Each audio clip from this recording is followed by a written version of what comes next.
নিজেদের পরিবারদেরকেও দাওয়াত দেওয়ার ব্যাপারে গুরুত্ব দিয়েছেন।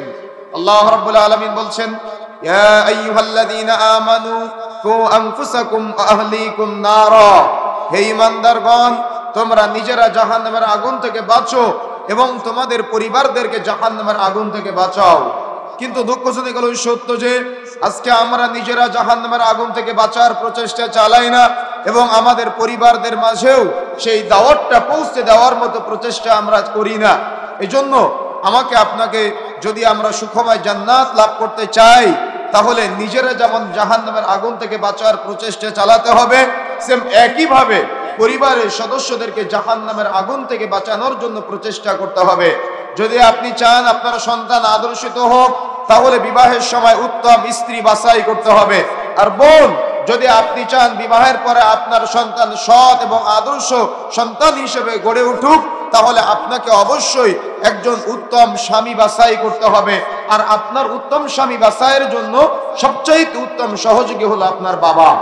এজন্য বিবাহকে যদি আপনি গুরুত্ব না দেন, অর্থাৎ বিবাহের সময় সুন্নাহ পদ্ধতি যদি আপনি ফলো না করেন, তাহলে আপনার পরবর্তী প্রজন্ম জাহালতের অতল গহ্বরে নিমজ্জিত হবে। এবং যদি আপনি বিবাহ সুন্নাহ পদ্ধতিতে ঢেলে সাজাতে না পারেন, তাহলে আপনার পরবর্তী পরিবার গঠন করাটা গায়রতের সাথে, ইজ্জতের সাথে হবে না। এই জন্য আমি আলোচনার শুরুতেই আপনাদের কাছে একটা প্রশ্ন করতে চাই। বলেন তো, বিবাহটা কি? কথা বলেন, বিবাহটা কি? কথা বলেন না কেন? বিবাহটা কি? কিছু তো একটা বলবেন। বিবাহটা কি? ইবাদত। বিবাহটা কি? ইবাদত। আচ্ছা, বিবাহ যদি ইবাদত হয়ে থাকে, এই ইবাদতের কি কোনো সুন্নাহ পদ্ধতি নাই? আমার কথা বুঝতে পারতেছেন? বিবাহ যদি ইবাদত হয়ে থাকে, তো এই ইবাদতের সুন্নাহ পদ্ধতি নাই? অবশ্যই সুন্নাহ পদ্ধতি আছে, কিন্তু বিবাহকে মানুষ আজ ইবাদত মনে করে না। বিধায় বিবাহের 3 দিন আগে থেকে 3 দিন পর পর্যন্ত, 4 দিন আগে থেকে 4 দিন পর পর্যন্ত এলাকার মানুষ ঘুমাতে পারে না। বক্স ভাড়া করে গান বাজনা বাদ্যযন্ত্রের আয়োজন এমন ভাবে করা হয়, মানুষ আজ বিবাহকে ইবাদত মনে করে না। বিবাহকে ইবাদত মনে করে না বিধায় মানুষ আজকে বিবাহের মধ্যে গায়ে হলুদের নামে নোংরামি, গালে ক্ষীরের নামে নোংরামি, গায়ে হলুদের নামে ছেলের বাড়ি থেকে মেয়ের বাড়ি থেকে নোংরামোপনা, আর মেয়ের বাড়ি থেকে ছেলের বাড়িতে এসে নোংরামোপনার মাধ্যমে পুরা বিবাহ নামক ইবাদতটাকে আজকে জাহেলিয়াতে রূপান্তরিত করেছে আমাদের সমাজ। বিবাহকে মানুষ ইবাদত মনে করে না বিধায় বিবাহের দিন সকালে গোসলের নামে রং মাখামাখি, গান বাজনার তালে তালে গোবর মাখামাখি, কাদা মাখামাখির নামে দেবরকে ভাবিরা গোসল করানো, আর মেয়েটাকে খালাতো ভাই, চাচাতো ভাই, খালাতো ভাই, চাচাতো ভাইয়ের মাধ্যমে গোসল করানোর মতো এরকম নোংরা সিস্টেম আমাদের মাঝে চলতেছে। কেন? মানুষ বিবাহকে ইবাদত মনে করে না। তাই আমার কথা বুঝেন নাই? কথা বুঝতে পারছেন? আজকে বিবাহকে মানুষ ইবাদত করে না, মনে করে না বিধায় বিবাহের মধ্যে অশ্লীলতা, বিবাহের মধ্যে বেপরদা, বিবাহের মধ্যে গান বাজনা, বিবাহের মধ্যে যত রকম রং মাখামাখি, গায়ে হলুদের আয়োজন, গালে কিরের আয়োজন, গেট ধরার আয়োজনের মতো এরকম প্রচুর জাহেলিয়াত আজকে আমাদের সমাজের প্রচলিত বিবাহের মধ্যে আছে। কিন্তু বিবাহ একটা ইবাদত। বিবাহ যদি ইবাদত হয়ে থাকে, তো এই ইবাদতের মধ্যে জাহেলিপনাগুলো আসলো কিভাবে? যেমন বেদাতি পদ্ধতির সালাত বাদ দিয়েছেন, সহিহ পদ্ধতির সালাত জানার পরে আকীদা পরিবর্তন করেছেন, সহিহ আকীদা জানার পরে বেদাতি আকীদা বর্জন করেছেন। সেম একইভাবে আদর্শ পরিবার গঠনের জন্য যদি আপনি সুন্নাহ পদ্ধতির বিবাহকে ফলো না করেন, তাহলে আপনার পুরা পরিবারটা জাহালতে রূপান্তরিত হবে। আপনার পরবর্তী প্রজন্ম যারা আসবে, আপনার সন্তান রাস্তায় ঘুরে বেড়াবে, দেখা যাচ্ছে তার রুচির বিবর্তন এমন ভাবে ঘটবে, সে এমন একটা জামা গায়ে দিবে যে জামাটার মধ্যে 4-5 জায়গায় ছেঁড়া ফাটা। এই ছেঁড়া ফাটা জামাটাকে ওই ছেলেটা ট্র্যাডিশন মনে করবে, ছেঁড়া ফাটা প্যান্ট পরবে, এই প্যান্টটাকে ট্র্যাডিশন মনে করবে। এই জন্য যদি আপনি আপনার পরিবারকে বাঁচাতে চান, যদি আপনি আপনার সমাজকে আদর্শিত করতে চান, রাসূলুল্লাহ সাল্লাল্লাহু আলাইহি ওয়াসাল্লামের আদর্শিত একটা সমাজ গড়তে চান, তাহলে অবশ্যই আদর্শ বিবাহকে, সুন্নাহ পদ্ধতির বিবাহকে আপনাকে গুরুত্ব দেওয়াই লাগবে। যদি আপনি গুরুত্ব না দেন, তো বিবাহেতেই যখন জাহেলিয়াত থাকবে, তখন অন্যান্য ক্ষেত্রে আপনি ওই সুন্নাহ পদ্ধতি ঢেলে সাজাতে পারবেন না। এই জন্য বিবাহ একটা ইবাদত।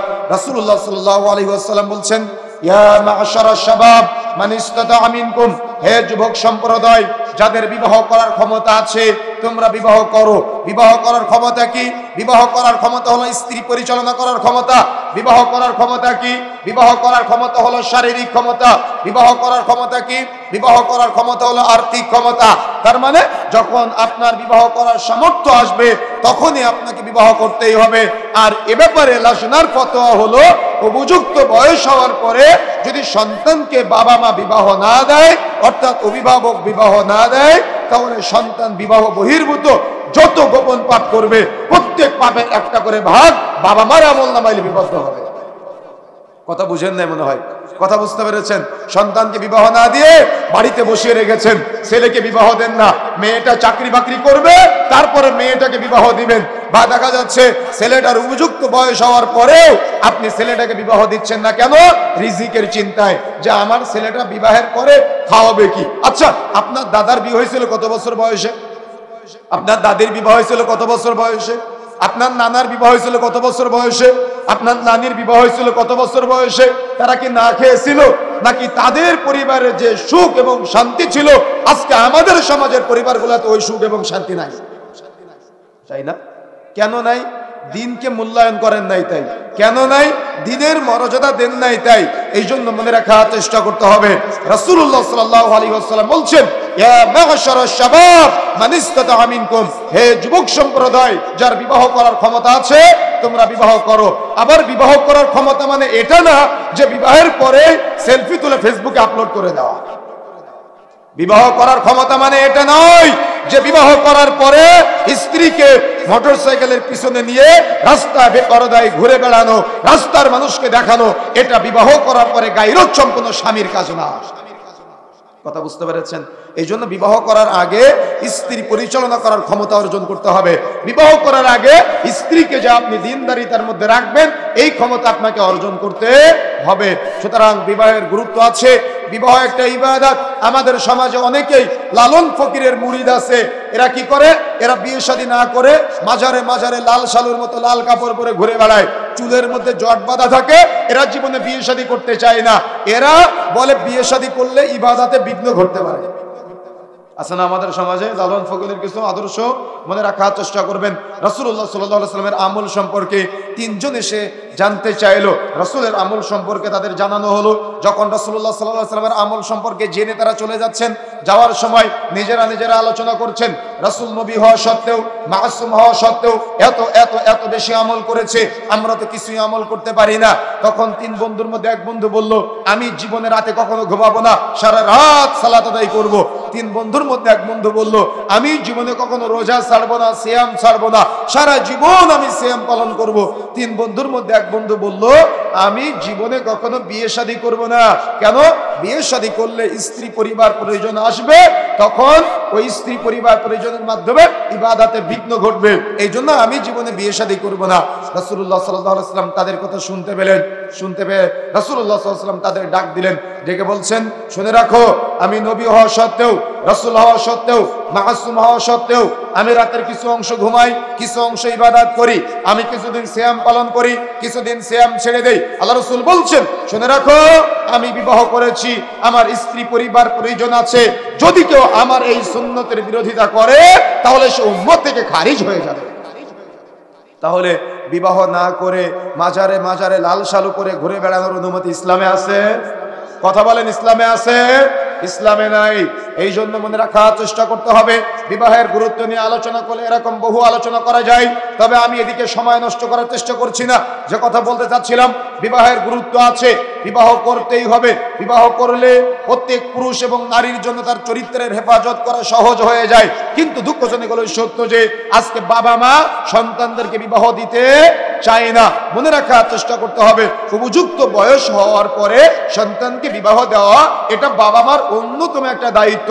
সন্তানকে 7 দিনের দিন নাম রাখা যেমন বাবা মার দায়িত্ব, সন্তানকে আদর্শিত করা যেমন বাবা মার দায়িত্ব, সন্তানকে মানুষের মতো মানুষ করা যেমন বাবা মার দায়িত্ব, সেম একইভাবে ছেলে মেয়েকে উপযুক্ত সময়ে বিবাহ দেওয়া এটাও বাবা মার একটা দায়িত্ব।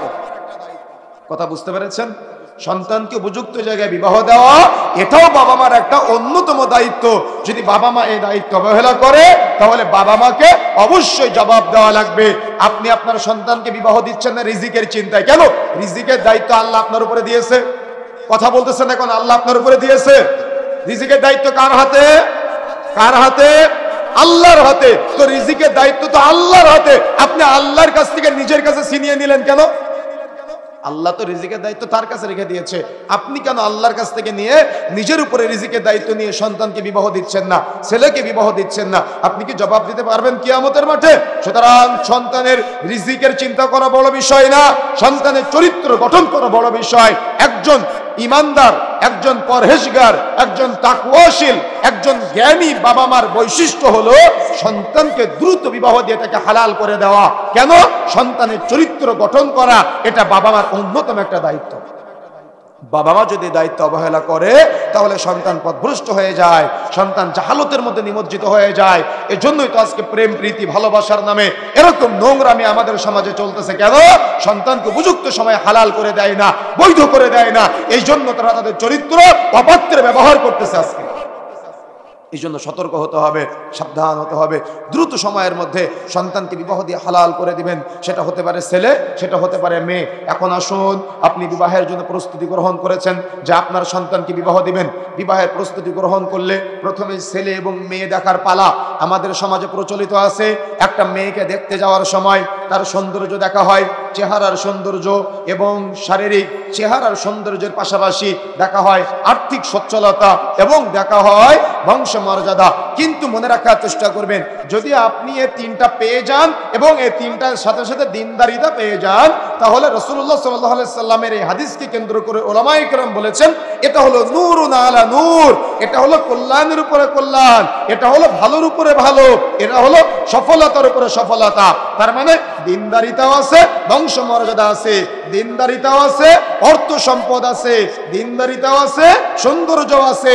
এটা হলো সফলতার উপরে সফলতা, এটা হলো কল্যাণের উপরে কল্যাণ। কিন্তু দিনদারিতা নাই, আছে সৌন্দর্য, এখানে সফলতা নাই।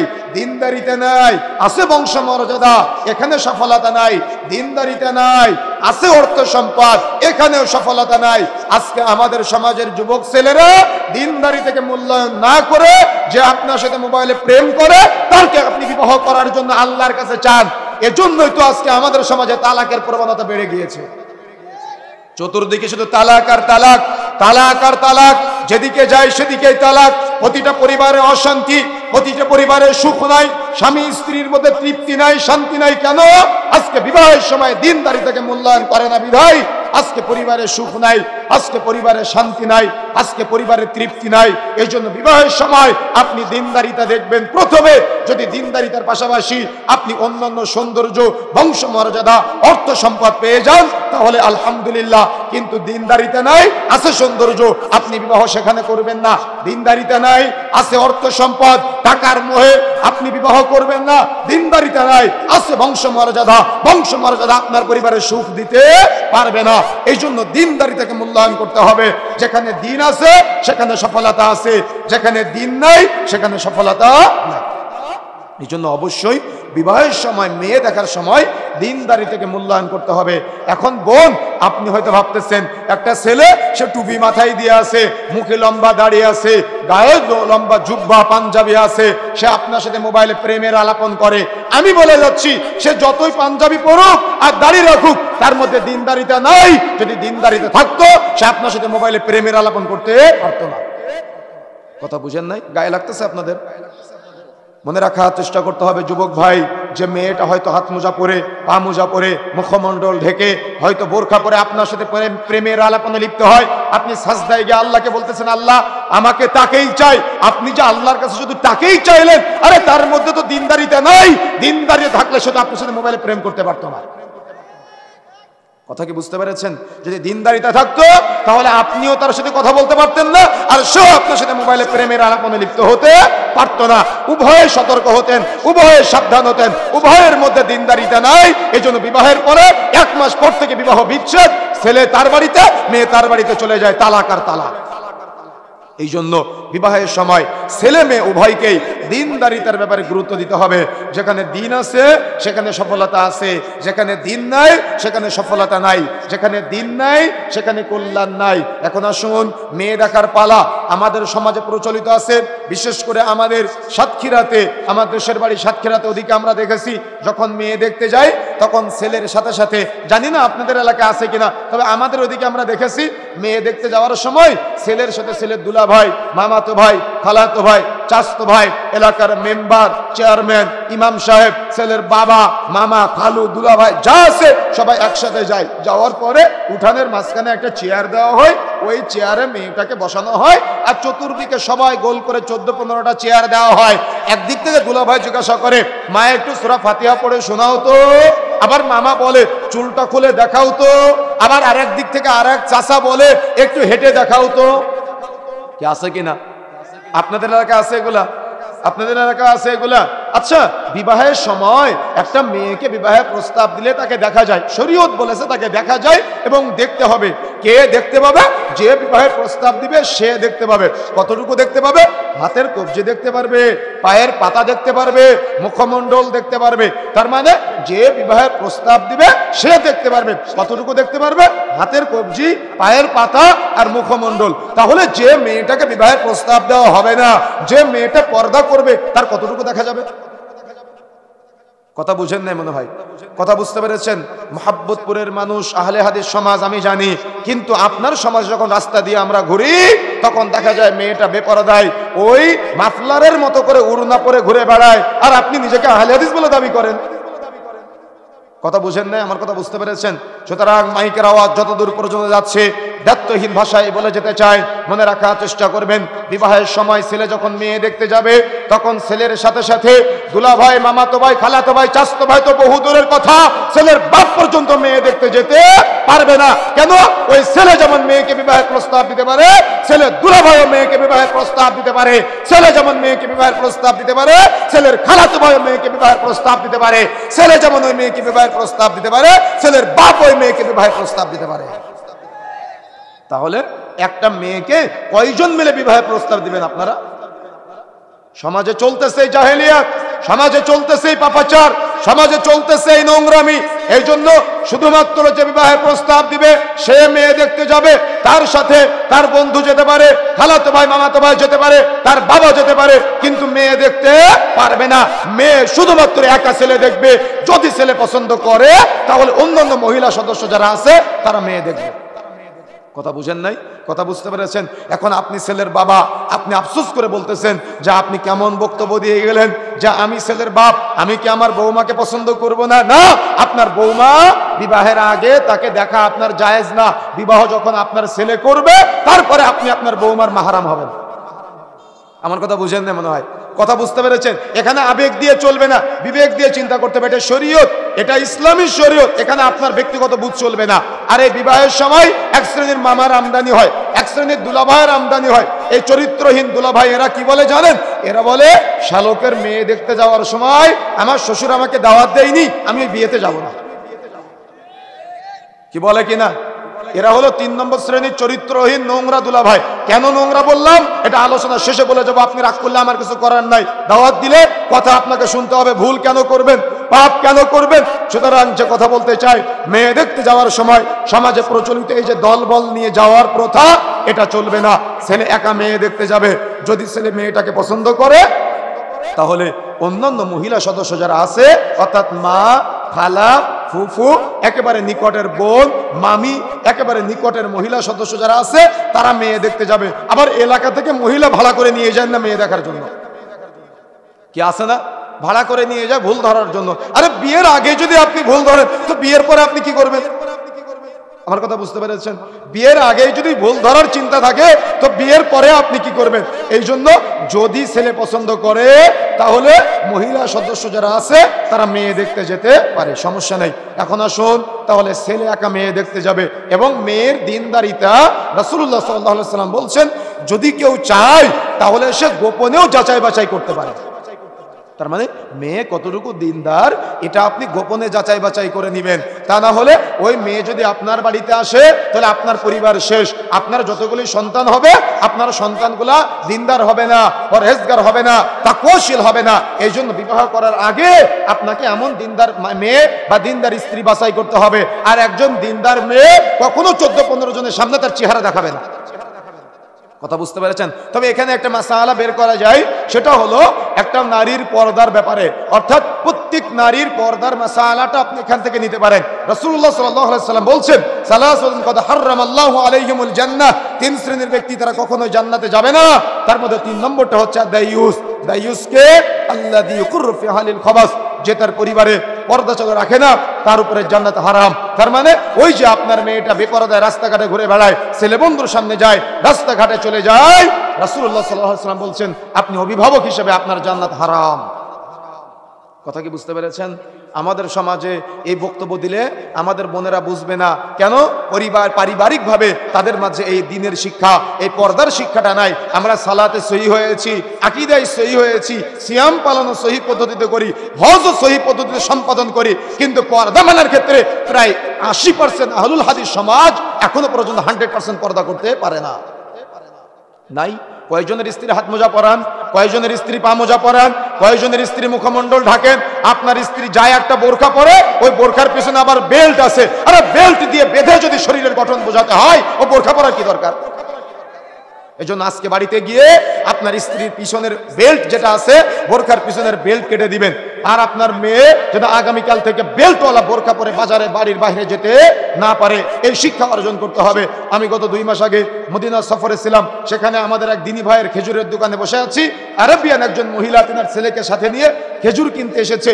তো তিনি খেজুর কিনতে এসে ওনার ছেলেকে দিয়ে বলতেছে এই খেজুরের দাম কত, ওই খেজুরের দাম কত, ছেলেকে দিয়ে বলাচ্ছে। উনি কথা বলে না দোকানদারের সাথে, তো একটা খেজুর পছন্দ করে দোকানদারকে বলতেছে যে এই খেজুরটা আমাকে এতটুকু দেন। তো দোকানদারকে ছেলেকে দিয়েই বলালো, বলানোর পরে খেজুর মেপে দিল, টাকাটাও ছেলেকে দিয়ে দেওয়ালো। তো আমি আমাদের দিনী ভাই দোকানদারকে জিজ্ঞাসা করলাম, ভাই উনি আপনার সাথে কথা বললো না কেন? আপনি বাহিরে থেকে এসেছেন, এই জন্য কি অহংকার করে কথা বললো না তারা স্থানীয় বলে? তিনি বলতেছে না আব্দুল্লাহ ভাই, মূলত তার কণ্ঠের পর্দার যাতে করে খেলাফ না হয় এই জন্য ওই বোন আমার সাথে কথা বলে নাই। কিন্তু আপনার মেয়ে কি করে, আপনার স্ত্রী কি করে? আপনি পাশে দাঁড়িয়ে আছেন মার্কেটে, আর আপনার মেয়েটা দোকানদারের সাথে ভাইয়া ভাইয়া করে দরদাম করে। লজ্জা কোথায় রাখবেন আপনি? শরম কোথায় রাখবেন আপনি? বক্তব্য কার সামনে দিব? সুতরাং সতর্ক হতে হবে, সাবধান হতে হবে।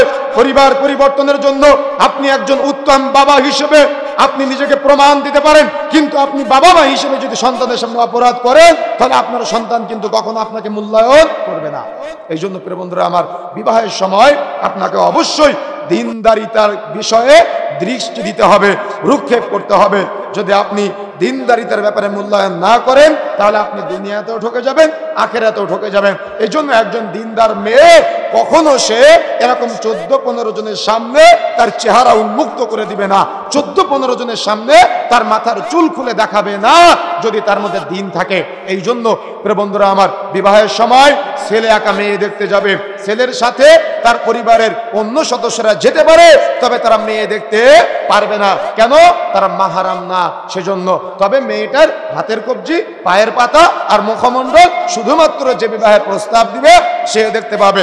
এখন রাস্তায় যে মেয়েরা বেপরদায় হাত খোলা রেখে, পা খোলা রেখে, মুখ খোলা রেখে ঘুরে বেড়ায়, এদের রাস্তার যত যুবক দেখবে সবাই বিবাহের প্রস্তাব দিতে পারে। যত যুবকের বন্ধু দেখবে তারাও তাকে বিবাহের প্রস্তাব দিতে পারে। যত যুবকের বাবা দেখবে তারাও এই মেয়েকে বিবাহের প্রস্তাব দিতে পারে। কথা কি বুঝতে পেরেছেন? তাহলে প্রিয় বন্ধুরা আমার, যে কথা বলতে চাচ্ছিলাম, বিবাহের সময় অবশ্যই মেয়ে দেখার সময় আপনাকে এই সুন্নাহ পদ্ধতি ফলো করতে হবে। যেহেতু বিবাহ একটা ইবাদত, প্রত্যেকটা পদে পদে সুন্নাহ পদ্ধতি আছে। মেয়ে দেখার সময় আপনি সুন্নাহ পদ্ধতি অ্যাপ্লাই করবেন, যাতে করে আপনার স্ত্রীর চেহারা আপনার বোন জামাই বিবাহের পরে কেন কখনো দেখতে না পারে। আপনার ছোট ভাই তার জন্য উন্মুক্ত না, এজন্য বিবাহের সময় আপনার ছোট ভাইও মেয়ে দেখতে যেতে পারে, তবে মেয়ে দেখতে পারবে না, আলাদা রুমে থাকবে। কথা বুঝতে পেরেছেন? আমাদের সমাজে প্রচলিত আছে ভাবি নাকি মায়ের সমতুল্য। নাউযুবিল্লাহ, কি বলে কিনা, ভাবি নাকি মায়ের সমতুল্য। আরে ইসলাম বলেছে ভাবি হলো মৃত্যু সমতুল্য, আপনি মায়ের সমতুল্য বললেন কোন লজ্জায়? এই জন্য এটা চলবে না।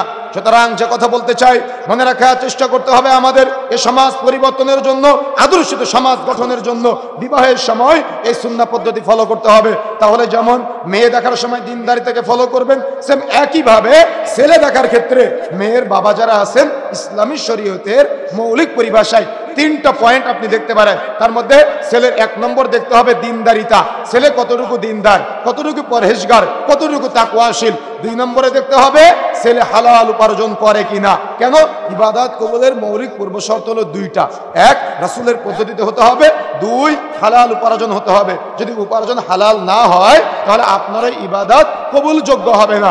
এই জন্য অবশ্যই অবশ্যই মনে রাখতে হবে যে বিবাহের সময় আপনার মেয়েকে যে ছেলের সাথে বিবাহ দিবেন ওই ছেলেটা হালাল ইনকাম করে কিনা। ও 50,000 টাকা ইনকাম করুক আর লাখ টাকা ইনকাম করুক এটা দেখার বিষয় না, মূলত ও হালাল ইনকাম করে কিনা এটা দেখতে হবে। কথা বুঝতে পেরেছেন? 3 নম্বরে দেখতে হবে আপনার মেয়েটাকে যে ছেলের বাড়িতে পাঠাবেন ওই ছেলের বাড়িতে পর্দার সিস্টেম আছে কিনা। কথা বুঝেন না মনে হয়। অনেক বোন অভিযোগ করে, বিভিন্ন মাহফিলে গেলে অভিযোগ করে যে আমি পর্দা করতে চাই কিন্তু আমার স্বামী পর্দা করতে দেয় না, আমি পর্দা করতে চাই আমার শাশুড়ি পর্দা করতে দেয় না। একদিন আমি ভাত বেড়ে আমার বোন জামাইকে দেইনি, তার মানে ননদের জামাইকে ভাত বেড়ে দেইনি, তাই আমার শাশুড়ি আমার স্বামীকে অভিযোগ করেছে, স্বামী আবার আমাকে পিটাইছে। কথা বুঝেন না মনে হয়। কথা বুঝতে পেরেছেন? কেন? আপনি বিবাহ করেছেন, আপনার স্ত্রী আপনার বোন জামাইকে ভাত বেড়ে খাওয়াবে, এই জন্য আপনার স্ত্রী জায়েজ আছে তার সামনে যাওয়া, আপনার মা ভাত বেড়ে খাওয়াবে, আপনার স্ত্রী রান্না করে দিতে পারে। কথা কি বুঝতে পেরেছেন? এই জন্য যৌক্তিক কারণ থাকতে হবে, সিস্টেম জানা লাগবে। বিবাহ করেছেন আপনি আর আপনার স্ত্রী দেখা যাচ্ছে আপনার বোন জামাইকে ভাত বেড়ে না খাওয়ালে আপনি আবার পিটান, এটার নাম গায়রতওয়ালা স্বামী না, এটার নাম ব্যক্তিত্বওয়ালা স্বামী না। এই জন্য সতর্ক হতে হবে, সাবধান হতে হবে। যে কথা বলতে যাচ্ছিলাম প্রিয় বন্ধুরা আমার, তাহলে অবশ্যই ছেলে দেখার ক্ষেত্রে 3টা নীতিমালা ফলো করতে হবে। ছেলে দিনদার কিনা, ছেলে হালাল উপার্জন করে কিনা, এবং যে ছেলের বাড়িতে আপনি আপনার মেয়েকে পাঠাবেন ওই ছেলের বাড়িতে 100% পর্দার সিস্টেম আছে কিনা, নাকি পুকুরে গিয়ে গোসল করতে হবে। কি আছে না আজকে গ্রামের মহিলারা দলে দলে পুকুরে গিয়ে গোসল করে, রাস্তার মানুষ দেখে নারী পুরুষ একসাথে একাকার হয়ে পুকুরে গোসল করে। এটাই জাহেলিয়াত, এটাই সমাজে চলতেছে অপসংস্কৃতি। এই জন্য বিবাহের আগে আপনাকে দেখতে হবে আপনার মেয়েকে যে বাড়িতে বিবাহ দিবেন সেখানে 100% পর্দার সিস্টেম আছে কিনা, নাকি আপনার মেয়েকে এরকম উন্মুক্ত জায়গায় পুকুরে গিয়ে গোসল করতে হবে বা খোলা জায়গায় নয় দেবর ভাসুর অবাধে চলাফেরা করবে। এই জন্য এই বিষয়গুলো অবশ্যই অবশ্যই আপনাকে দেখতে হবে। যদি না দেখেন তাহলে দুনিয়াতেও আপনি ধরা খাবেন, আখিরাতেও ধরা খেতে হবে। এই জন্য সতর্ক হতে হবে, সাবধান হতে হবে। এখন আসুন, মেয়ে দেখার পর্ব শেষ, ছেলে দেখার পর্ব শেষ। মেয়ে এবং ছেলে দেখার পর্বের পরে চমৎকার একটি পদ্ধতি আমাদের সমাজে আছে, মোহর এবং কাবিন নির্ধারণ করার পালা। কি আছে কিনা? আচ্ছা, আপনাদের কাছে একটা প্রশ্ন করি, বিবাহের দিন তারিখ নির্ধারিত হওয়ার পরে আমাদের সমাজে কাবিন কত টাকা হবে আর মোহর কত টাকা হবে এটা নিয়ে মামা খালু দুলাভাই যারা আছে ছেলের পরিবারের এবং মেয়ের পরিবারের উভয়ের মধ্যে একটা সমঝোতা হয়, কি হয় কিনা কথা বলতে হবে। সমঝোতা হওয়ার পরে ছেলের উপরে চাপায় দেয় কিনা। আচ্ছা, আপনাদের কাছে একটা প্রশ্ন করি, বলেন তো মোহর আর কাবিন এক না আলাদা? হ্যাঁ, এক না আলাদা? হ্যাঁ, তো যারা আলাদা বলেছেন, মোহর যদি বৈধ হয়, মোহর যদি সুন্নাহ হয়, কাবিনটা কি? আমার কথা বুঝেন নাই মনে হয়, আমার কথা বুঝতে পেরেছেন? আবার বলেন, বুঝে শুনে বলেন একটু, মোহর আর কাবিন এক না আলাদা? কি কথা উল্টাই দিলেন যে এতক্ষণ বলছেন আলাদা। মোহর আর কাবিন আপনার মনে দ্বিধা আছে যে এটা এক না আলাদা, তাই না? মূলত মনে রাখার চেষ্টা করবেন, ইসলাম বলেছে তোমরা মোহরকে সহজ করে বিবাহকে সহজ করে দাও, কিন্তু আমাদের সমাজের মানুষ এটা ভাবে যে আমার মেয়েটার যদি তালাক হয়ে যায় তো তালাকের পরে আমার মেয়েটা খাবে কি, এই জন্য 10,000 টাকা মোহর আর 5 লাখ টাকা কাবিন। কি আমি ভুল কিছু বলেছি? কি সিস্টেম এটা কিনা? তার মানে ছেলের উপরে এটা চাপানো হয়। আর কিছু কিছু মূর্খ কাজী সাহেব আছে, এরা কি বলে জানেন? এরা বলে এই যুগে 10,000 টাকা মোহর চলে নাকি, কমপক্ষে 5 লাখ টাকা কাবিন করতে হবে। আর আমাদের সমাজে মোহরে ফাতেমি নামে আরেকটা অপপ্রচার আছে। মোহরে ফাতেমি আপনার জন্য প্রযোজ্য কে করেছে? আমার কথা বুঝেন না মনে হয়। মোহরে ফাতেমি আপনার জন্য প্রযোজ্য কে করেছে? কোথায় পেয়েছেন আপনি যে এটা আপনার জন্য প্রযোজ্য? এই জন্য এটা চলবে না। সমাজে প্রচলিত আছে 1 লাখ 1 টাকা, 50,000 1 টাকা, 20,000 1 টাকা, 1 কোটি 1 টাকা। এই 1 টাকা কোথায় পেয়েছেন? আমার কথা বুঝতে পারতেছেন? এই 1 টাকা কোথায় পেয়েছেন আপনি? এই জন্য মোহর সহজ করে বিবাহকে সহজ করতে হবে। সমাজে প্রচলিত কাজী সাহেবরা যে মোহর ধাপে ধাপে বাড়ায়, অর্থাৎ কাবিন ধাপে ধাপে বাড়ায়, কারণ কি জানেন? যত কাবিনের অঙ্ক বাড়াতে পারবে কাজী সাহেবের পার্সেন্টেজ তত বাড়বে। আমার কথা বুঝতে পেরেছেন? কথা বুঝেন না মনে হয়। যত কাবিনের অঙ্ক বাড়বে তত কাজী সাহেবের পার্সেন্টেজ বাড়বে। কাজী সাহেবরা কি জবাব দিবেন আল্লাহর কাছে? জবাব নিয়ে যায়, আজকে আপনি কাবিনকে কঠিন করে দিয়েছেন, অর্থাৎ মোহরকে কঠিন করে দিয়েছেন। কাবিনটা একটা দেশীয় পদ্ধতি, সরকারের নিয়ম। বিবাহ করেছেন, এটা লিখিত আছে, কোনো সমস্যা নাই। 1 লাখ টাকা মোহর, 90,000 টাকা নগদ, 10,000 টাকা বাকি। এই বাকি 10,000 টাকা কাবিন নামায় লিখে রেখেছেন, এটা জায়েজ আছে, সমস্যা নেই। কিন্তু বিয়ে টিকানোর জন্য আপনি 5 লাখ টাকা কাবিন করে রাখবেন, এটার অনুমতি আপনাকে কে দিয়েছে? এটা হারাম, এটা চলবে না। কথা বুঝেন না মনে হয়। কথা বুঝতে পেরেছেন? আমার কথা কি বুঝতে পেরেছেন? কথা কঠিন মনে হচ্ছে আপনাদের কাছে? মোহর আর কাবিন যদি আপনি এক মনে করেন কোনো সমস্যা নাই, যেটাই মোহর সেটাই কাবিন। 50,000 টাকা নগদ, 50,000 টাকা বাকি। এই 50,000 টাকা আপনি কাবিন নামায় লিখে রেখেছেন, কোনো সমস্যা নাই। কিন্তু বিয়ে টিকানোর জন্য যদি আপনি বলেন এ যুগে 50,000 টাকা চলে নাকি, এ কথা বলে যদি আপনি 5 লাখ টাকা চাবান, এটা হারাম হয়ে যাবে। কোথায় পেয়েছেন? কোন শরীয়তে অনুমতি দিয়েছে আপনাকে?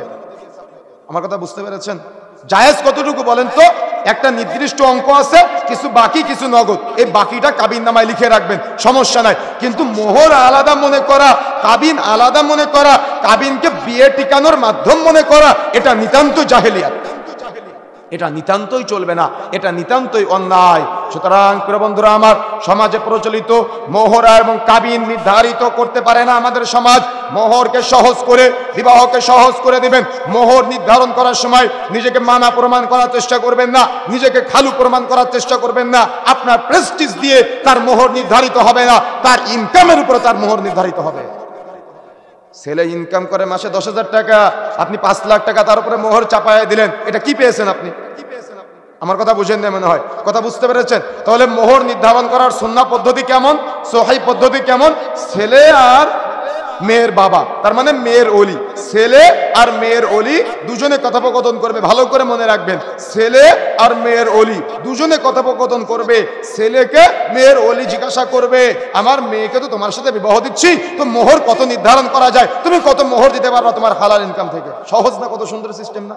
কিন্তু মামা সাজে, এক্ষেত্রে মুরব্বী সাজে, খালু সাজে, তার মানে দুলাভাই সাজে, সেজে ছেলের উপরে এটা চাপায় দিয়ে আজীবন তার কোনো খোঁজ পাওয়া যায় না।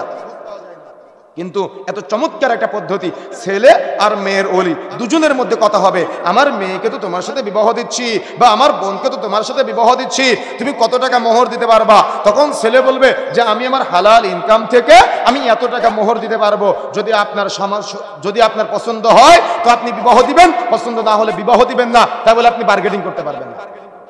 আমার কথা বুঝতে পেরেছেন? আমার কথা বুঝতে পেরেছেন? দেখা যাচ্ছে ছেলে বলেছে আমার হালাল ইনকাম থেকে আমি 60,000 টাকা দিতে পারবো, আপনি এ কথা বলার অধিকারই রাখেন না যে 1 লাখ টাকা দিতে হবে।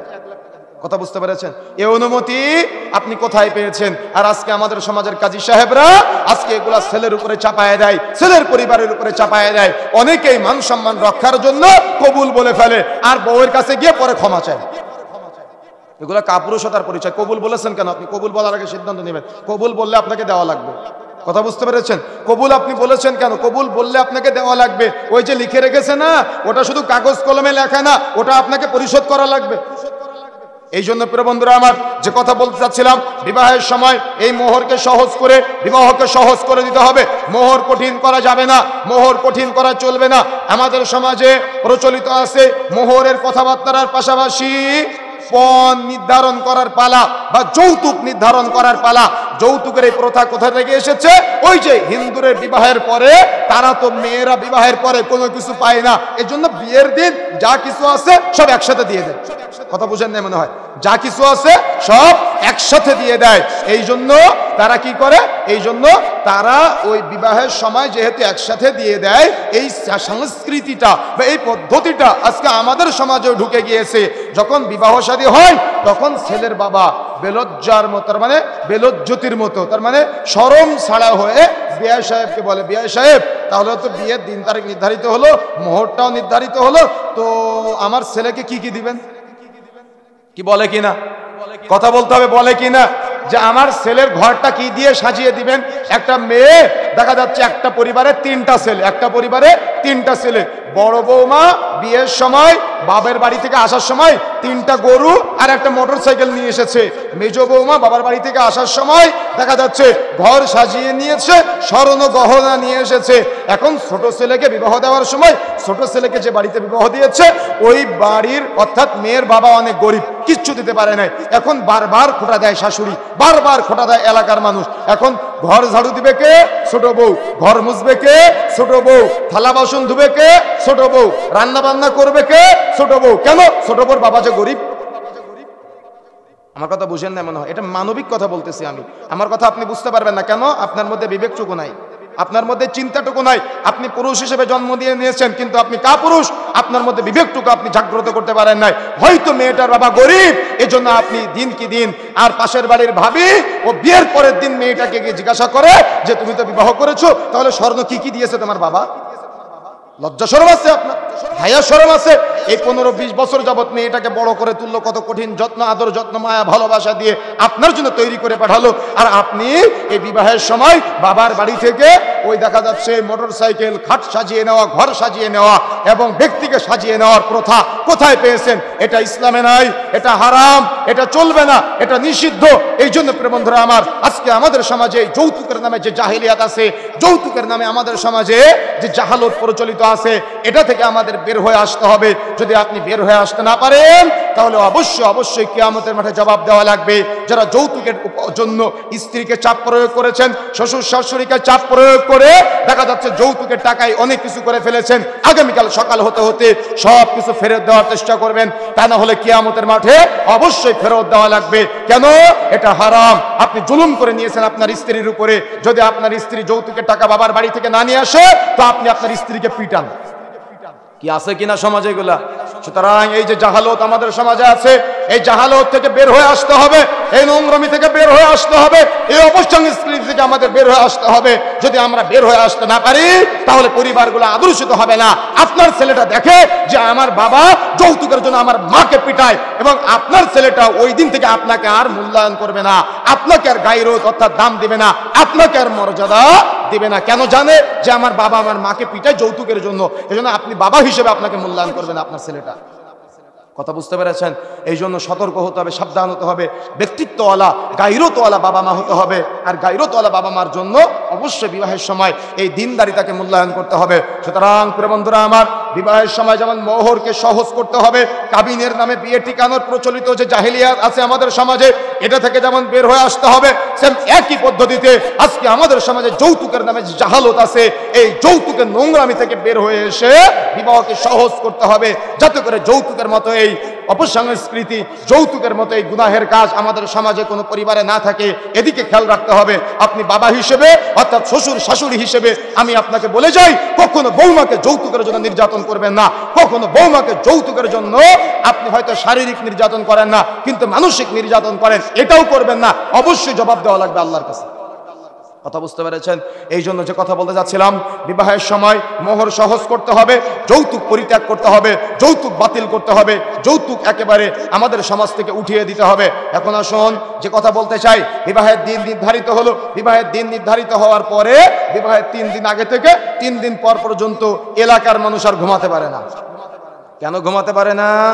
যত এলাকায় বক্স আছে, গান বাজনার দোকান আছে, এখান থেকে বক্স ভাড়া করে নিয়ে এসে গান বাজনার আয়োজন করা হয়। তাহলে ওই যে বলেছিলাম না, সমাজের মানুষ বিবাহকে ইবাদত মনে করে না বিধায় বিবাহের মধ্যে গান বাজনার এই স্থান দিয়েছে। বিবাহ একটা ইবাদত, এই ইবাদতের মধ্যে সমাজে প্রচলিত 3 দিন আগে থেকে 3 দিন পর পর্যন্ত যে গান বাদ্যযন্ত্রের আয়োজন করা হয়, যদি ইমাম সাহেব যারা আছেন আপনাদেরকে উদ্দেশ্য করে বলে যায়, যদি আপনার ঈমান থেকে থাকে যে বিবাহে গান বাজবে, ওই বিবাহ আপনি পড়াতে যাবেন না। 500 টাকার লোভে যদি আপনি ওই বিবাহ পড়াতে যান তো আমরা ধরে নেব আপনার ঈমান নাই। কথা বুঝতে পেরেছেন? মসজিদের সভাপতির দায়িত্ব নিয়েছেন মানে সমাজের দায়িত্ব আপনার। যে বিবাহে গান বাজনা বাজবে ওই বিবাহে মসজিদের মতো এত গুরুত্বপূর্ণ জায়গায় সভাপতি হিসেবে, এলাকার নেতা হিসেবে আপনি সেখানে ধর্মীয় নেতা হিসেবে উপস্থিত হবেন না, বয়কট করবেন। যদি বয়কট করতে পারেন তাহলে মনে করবে আপনার মধ্যে ঈমান আছে। এই জন্য সতর্ক হতে হবে, সাবধান হতে হবে। এদেরকে সামাজিকভাবে বয়কট না করলে এরা বারংবার এই পাপগুলা করে। আর আমাদের সমাজের মুরব্বীরা বলে একদিন গান বাজালে কি হয়, একদিন পাপ করলে কি হয়। আরে এই কথা বলার কারণে আপনার জাহান্নাম হয়ে যেতে পারে। কেন বললেন আপনি কথা? কেন বললেন আপনি একদিন পাপ করলে কি হয়? আপনি তো পাপকে ঘৃণা করতে জানেন না, আপনি তো গুনাহকে ঘৃণা করতে জানেন না। আপনি কথা কেন বললেন যে পাপকে, অর্থাৎ একদিন পাপ করলে কি হয়, এ কথা বলার অনুমতি আপনাকে কে দিয়েছে? আপনি এ কথা বলে গুনাহের কাজকে চলমান করে রাখলেন, এটা চলবে না। সুতরাং বিবাহের সময় সমাজে প্রচলিত 3 দিন আগে থেকে 3 দিন পর পর্যন্ত যারা নিজেকে ইমানদার দাবি করেন, যে বিবাহে গান বাজনা বাজবে, ওই বিবাহে নিজেকে উপস্থিত হওয়া থেকে বিরত রাখবেন। যতই আপনার দাওয়াত দিক না কেন, আপনি উপস্থিত হবেন না। তাহলে এটা একটা জিহাদ। সুতরাং সতর্ক হতে হবে, সাবধান হতে হবে। বিবাহের 3 দিন আগে থেকে 3 দিন পর পর্যন্ত সমাজে প্রচলিত বক্সভাড়া করে গান বাজনা বাদ্যযন্ত্রের আয়োজন করা হয়, এবং যে প্রথা চালু আছে, সিস্টেম চালু আছে, এটা বর্জন করতে হবে। যদি আপনি বর্জন করতে পারেন, তাহলে অবশ্যই অবশ্যই আপনি প্রকৃত মুত্তাকির মতো আপনি আপনার বিবাহকে সামনের দিকে এগিয়ে নিয়ে যেতে পারবেন। এখন আসুন, বিবাহের দিন নির্ধারিত হওয়ার একদিন আগে ছেলের বাড়ি থেকে একদল মেয়ে চলে যায়। কোথায় যায়? মেয়ে ছেলের বাড়ি থেকে একদল ছেলে চলে যায় মেয়ের বাড়িতে। ছেলের দুলা ভাই, মামাতো ভাই, খালাতো ভাই, চাচতো ভাই, তারা গিয়ে কি করে? তারা গিয়ে ওই মেয়েটাকে গায়ে হলুদ লাগায় দেয়। আর মেয়ের বাড়ি থেকে মেয়ের খালাতো বোন, চাচতো বোন, মেয়ের বান্ধবীরা আসে, এসে ছেলেটাকে গায়ে হলুদ লাগায় দেয়। কে আছে কিনা? কথা বলতে হবে, আছে কিনা? তো আছে তো আহলে হাদিস বলেন কেন নিজেকে? কথা বুঝেন না মনে হয়, সমাজে আছে না এগুলা? এই জন্য প্রিয় বন্ধুরা, আমার যে কথা বলতে চাচ্ছিলাম, আমাকে আপনাকে উপলব্ধি করতে হবে, বোঝার চেষ্টা করতে হবে। এই যে আপনি বিবাহের আগেই ছেলের বাড়ি থেকে মেয়ের বাড়িতে গিয়ে গায়ে হলুদের নামে নোংরামির জায়গা করে দিয়েছেন, বা মেয়ের বাড়ি থেকে ছেলের বাড়িতে এসে গায়ে হলুদের নামে বেহায়াপনার জায়গা করে দিয়েছেন, আপনি কি একবারের পরিণতি ভেবেছেন? মনে রাখার চেষ্টা করবেন। মাইকের আওয়াজ যতদূর প্রয়োজন যায়, দায়িত্বহীন ভাষায় বলে যেতে চাই, ছেলের গায়ে হলুদ লাগানো যেতে পারে। কে লাগাবে? ছেলে একা একা হলুদ মাখবে। ছেলের গায়ে হলুদ লাগানো যেতে পারে। কে লাগাবে? ছেলের বাবা লাগাবে, ছেলের ভাই লাগাবে। কোনো মহিলা সদস্য তার গায়ে হলুদ লাগাতে পারে না। কিন্তু দুঃখজনক হলো সত্য যে মেয়ের খালাতো বোন, মামাতো বোন, চাচতো বোন এসে ছেলের গায়ে হাত দিয়ে হলুদ লাগায়। মেয়ের গায়ে হলুদ লাগানো যেতে পারে। কে লাগাবে? মেয়ে একা হলুদ মাখবে। কোথায়? একেবারে ভিতরে, অর্থাৎ যেখানে মেয়েকে মেয়ের ভাই, মেয়ের বাপ পর্যন্ত দেখবে না। মেয়ের মা মেয়ের মুখে হলুদ লাগাতে পারে, হাতে হলুদ লাগাতে পারে, শরীরের অঙ্গ প্রত্যঙ্গে অন্যান্য জায়গায় হাত দিয়ে হলুদ লাগাতে পারবে না। মেয়ের মা যদি না লাগাতে পারে, তাহলে ওই যে ছেলের বাড়ি থেকে দুলা ভাই, মামাতো ভাই, খালাতো ভাই এসে হলুদ লাগায়, এটা কি জায়েজ আছে? কথা বলতেছেন না কেন? জায়েজ আছে? জায়েজ তো নাই। তাহলে সমাজে চলতেছে না এগুলা? এগুলা বর্জন করতে হবে, এগুলা থেকে বের হয়ে আসতে হবে। আজকে তো বাড়িতে গায়ে হলুদের আয়োজন নষ্ট হয়ে গেছে, শেষ হয়ে গেছে। গায়ে হলুদের জন্য সেন্টার ভাড়া করা হয় আজকে, তাই না? গায়ে হলুদের জন্য সেন্টার ভাড়া করা হয়। এক পাশে ছেলেকে বসানো হয়, এক পাশে মেয়েকে বসানো হয়। তারা ছেলে মেয়ে আলাদা বিপরীত পাশে বসে গায়ে হলুদের আয়োজন করে। এটাই জাহেলিয়াত, এটাই বিবাহের নোংরামি, এটাই বিবাহের বর্বরতা, যেটা সমাজে চলতেছে আজকে। এই জন্য বের হয়ে আসতে হবে এগুলা থেকে। সমাজ থেকে যদি আপনি এটা উৎখাত করতে না পারেন, তো বিবাহ নামক ইবাদত আপনি সমাজে প্রতিষ্ঠা করতে পারবেন না। বেদাতের বিরুদ্ধে কত সোচ্চার আপনি, তাওহীদের পক্ষে কত সোচ্চার আপনি, সুন্নাতের পক্ষে কত সোচ্চার আপনি, শিরকের বিরুদ্ধে কত সোচ্চার আপনি। আপনাকে মাঠে ময়দানে দেখা যায়, কিন্তু আপনার বাড়িতে বিবাহের সময় এই গায়ে হলুদের নোংরামের আয়োজন করা হয়। তাহলে কেমন হয়ে গেল না? আমার কথা বুঝতে পেরেছেন? সুতরাং করে বন্ধুরা আমার, নিজেকে আহলে হাদিস পরিচয় দিতে গেলে অবশ্যই এই বিষয়গুলো আপনাকে মূল্যায়ন করতে হবে। যে কথা বলতে চাচ্ছিলাম, তাহলে অবশ্যই এই গায়ে হলুদের প্রচলিত এই যে জাহালতের পদ্ধতি আছে, এই পদ্ধতি থেকে আমাদের বের হয়ে আসতে হবে। বের হয়ে আসার সাথে সাথে সুন্নাহ পদ্ধতিগুলো আবার সেখানে স্থান দিতে হবে। হলুদ লাগানো যেতে পারে, কোনো সমস্যা নাই। ছেলে একা হলুদ মাখুক, মেয়ে নিজে হলুদ মাখুক, মেয়ের মা মেয়েকে মাখাই দিক, এবং ছেলের বাবা ছেলের শরীরে মুখে হাতে লাগাই দিক, কোনো সমস্যা নাই। কিন্তু ছেলের বাড়ি থেকে মেয়ের বাড়ি থেকে নোংরামোপনা, আর মেয়ের বাড়ি থেকে ছেলের বাড়ি থেকে নোংরামোপনার যে পদ্ধতি আমাদের সমাজে প্রচলিত আছে, এটা বর্জন করতে হবে। যদি আপনি বর্জন করতে না পারেন, তাহলে কিন্তু এই জাহালতের বিবাহ আপনার পরিবারেও চলবে। এখন আসুন, যে কথা বলতে চাই, বিবাহের দিন তারিখ নির্ধারিত হওয়ার পরে যেদিন বিবাহের দিন, ওই দিন কি করা হয়? ওই দিন বিবাহের জন্য দেখা যাচ্ছে মেয়েটাকে নিয়ে যাওয়া হয় বিউটি পার্লারে সাজুগুজু করানোর জন্য। কিন্তু এই সাজুগুজু করাতে যাওয়ার আগে মেয়েটাকে গোসল করানো হয়। কোথায় গোসল করায়? ওই যে বক্স ভাড়া করে নিয়ে আসে, ওই বক্সের তালে তালে গান বাজানো হয়, আর সবাই কাদামাটি মাখে, রং মাখামাখি করে, এ ওকে রং লাগায় দেয়, খালাতো ভাই খালাতো বোনকে রং লাগায়, মামাতো ভাই মামাতো বোনকে রং লাগায়, কাদা মাখামাখি করে, গান বাজনার তালে তালে একে অপরকে রং মাখামাখি ঠেলায়, মেয়েটাকে উন্মুক্ত জায়গায় গোসল করায়। এটা বিবাহের আর একটা জাহিলিয়াত, যেটা আমাদের সমাজে চলতেছে। এই জন্য প্রিয় বন্ধুরা আমার, যে কথা বলতে চাই, এই যে গোসলের নামে আমাদের সমাজে মেয়েকে খালাতো ভাই মামাতো ভাই চাচতো ভাই তারা গোসল করাচ্ছে, এই পদ্ধতি চলবে না। এটা জাহেলিয়াত আমাদের সমাজে চলতেছে। এবং ছেলেটাকে গোসলের সময় গান বাজনার তালে তালে দেখা যাচ্ছে মেয়ের খালাতো বোন চাচতো বোন মামাতো বোন গিয়ে যে গোসল করানোর পদ্ধতি প্রচলিত আছে, এটাও একটা জাহেলিয়াত। এটা থেকে আমাদের বের হয়ে আসতে হবে। এজন্য প্রিয় বন্ধুরা আমার, সর্ব অবস্থায় আমাদের মনে রাখার চেষ্টা করতে হবে, এই বিবাহের গোসলের সময় মেয়েকে গোসল করতে হবে। কোথায় গোসল করবে? মেয়ের আলাদা জায়গায় গোসল করবে, যেখানে কেউ দেখতে পারবে না, মেয়ের বাপ পর্যন্ত মেয়েকে দেখতে পারবে না। কিন্তু দুঃখজনক হলো সত্য যে 14-15 জন মিলে মেয়েটাকে সাবান মাখায় গোসল করায়, সবার সামনে বসায়। নাউযুবিল্লাহ। সমাজে জাহিলিয়াত চলতেছে, এগুলা থেকে বের হয়ে আসতে হবে আমাদের। বিবাহের সময় এই নোংরামি বর্জন করতে হবে। এখন আসুন, যে কথা বলতে চাই, বিবাহের দিন বসে আছে, বিবাহের দিন বসে আছে, বিবাহের জন্য ছেলে যাবে। এখন আমাদের সমাজে প্রচলিত আছে ছেলে পক্ষ 20-15 জন না, এই 200-300 মানুষ নিয়ে বরযাত্রী চলে যায়। কি আছে কিনা? কথা বলতে হবে। 200-300 মানুষ নিয়ে বরযাত্রী চলে যায়। আজকে বলে যাচ্ছি, মনে রাখার চেষ্টা করবেন, বিবাহের সময় খাওয়াতে হবে। খাওয়াতে পারেন আপনি, কিন্তু কবে খাওয়াবেন? যেদিন আপনার বাড়িতে অলিমা, সেই দিন আপনি খাওয়ান, কোনো সমস্যা নেই। গোটা এলাকার মানুষকে দাওয়াত করে খাওয়ান, কোনো সমস্যা নেই। কিন্তু 200 মানুষের ভার আপনি মেয়ের বাবার উপরে চাপালেন কেন? মেয়ের বাবা যদি স্বেচ্ছায় কোনো খরচ করে সেটা আলহামদুলিল্লাহ, কিন্তু এত মানুষের চাপ আপনি মেয়ের বাবার উপরে দিলেন কেন? বিবাহে তো মেয়ের বাবার কোনো খরচ নাই, কাজী সাহেবের বিলটাও আপনাকে দিতে হবে বিবাহের সময়। এটা হলো বিবাহের ক্ষমতা। এই ক্ষমতা অর্জন করে তারপরে বিবাহ করবেন। কিন্তু আপনি কি করলেন? বিবাহের সময় আপনি ওই সুন্দর করে এই 200-300 মানুষের একটা ভার আপনি মেয়ের বাবার উপরে চাপায় দিলেন। যদি মেয়ের বাবা স্বেচ্ছায় দাওয়াত করে সমস্যা নাই, কিন্তু আপনি চাপায় দিলেন, জমি বন্ধক রেখে দাওয়াত দিয়ে খাওয়াচ্ছে। দেখা যাচ্ছে ওই ধার দেনা করে ব্যাংক থেকে লোন দিয়ে মোটরসাইকেল কিনে দিচ্ছে বা খাবার দাবারের আয়োজন করতেছে। আপনার তো বিবেক থাকা দরকার, আপনার তো চিন্তা থাকা দরকার, আপনার তো গায়রত থাকা দরকার। সুতরাং ব্যক্তিত্ব অর্জন করবেন। যে বিবাহে যত খরচ কম, সেই বিবাহে তত বারাকা।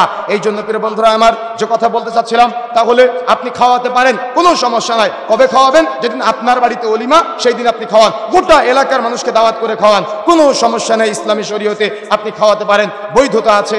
এখন আসুন, বিবাহের সময় যখন বরযাত্রী যায়, সমাজে প্রচলিত আছে যে ছেলে যেমন সাথে যায়, ছেলের সাথে সাথে একদল হুরপরি, তার মানে বেপরদায় মহিলারা সাজুগুজু করে বরযাত্রী যায়। মহিলারাও ছেলের সাথে যেতে পারে, কোনো বাধা নেই, তবে যেতে পারে কিন্তু যাবে পর্দার সহিত। এরকম গান বাজাতে বাজাতে বেপর্দার সাথে যাবে, এটার নাম জাহেলিয়াত, এটার নাম বিবাহ নামক ইবাদত হতেই পারে না।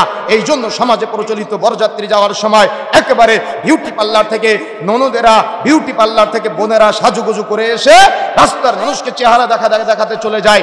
এটাই বিবাহের অন্যতম একটা জাহেলিয়াত, এটা চলবে না। এখন আসুন, বিবাহের দিন চলে এসেছে। বিবাহের দিন যেদিন হয়ে যায়, এই দিন ছেলে পক্ষ যখন মেয়েকে বিবাহ করতে আসে, মেয়েকে বিবাহ করতে আসার পরে সুন্দর করে বিবাহের প্রসেসিং এর জন্য সবাই বসে।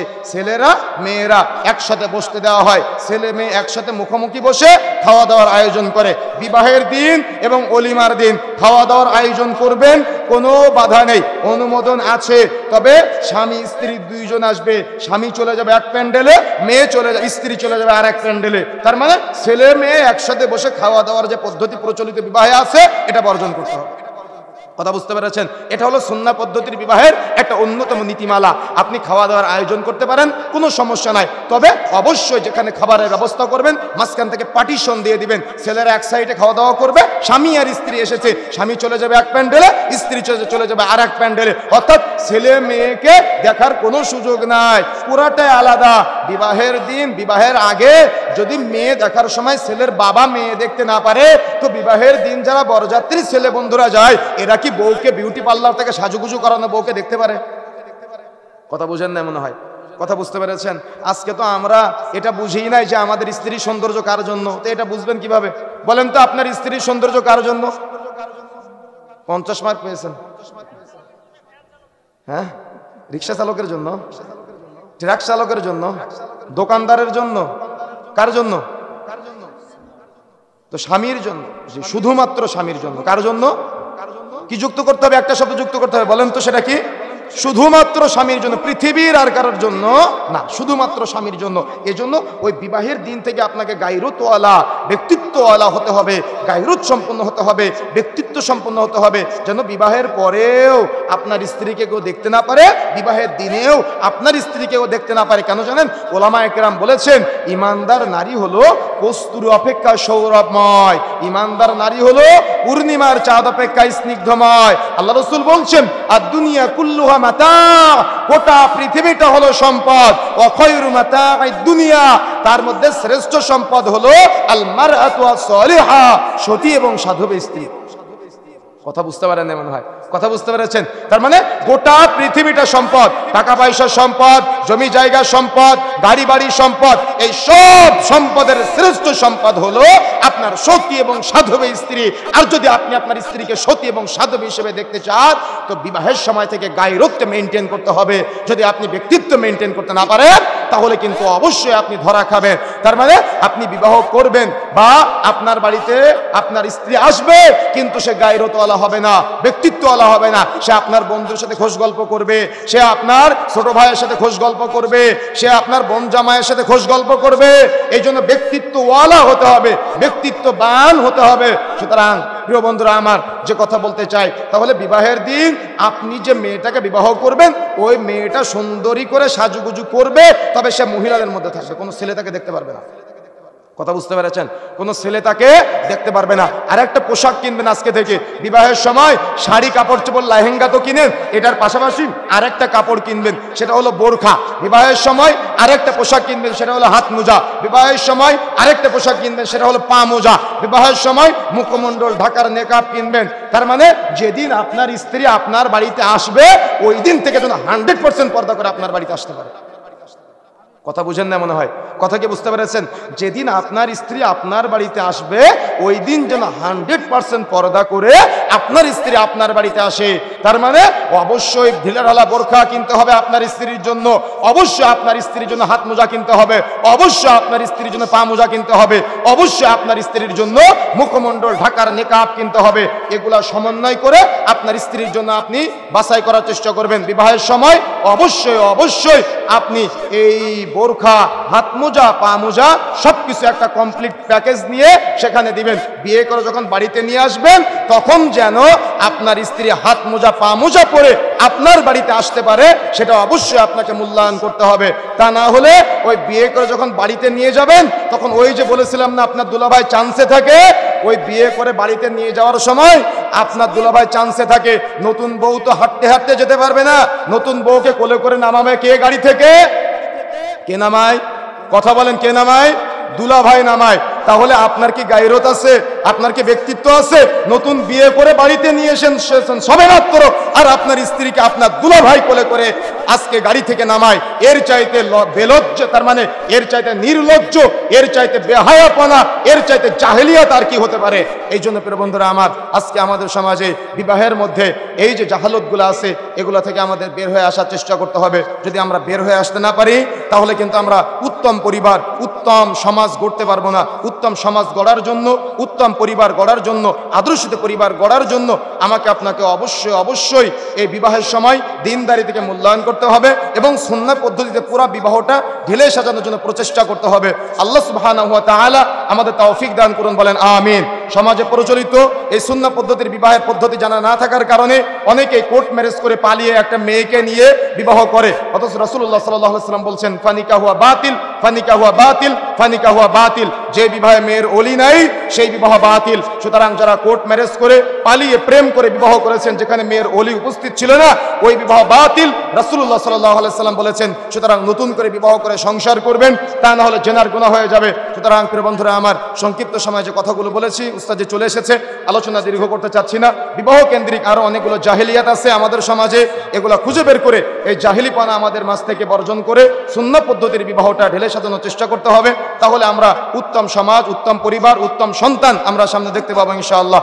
আল্লাহ রাব্বুল আলামিন তৌফিক দান করুন, আল্লাহুম্মা আমিন। আমরা যারা একসাথে উপস্থিত হয়েছি, আল্লাহ রাব্বুল আলামিন আমি সহ আমাদের সবাইকে জান্নাতে কোনো একদিন একসাথে বসার তৌফিক দান করুন, আল্লাহুম্মা আমিন।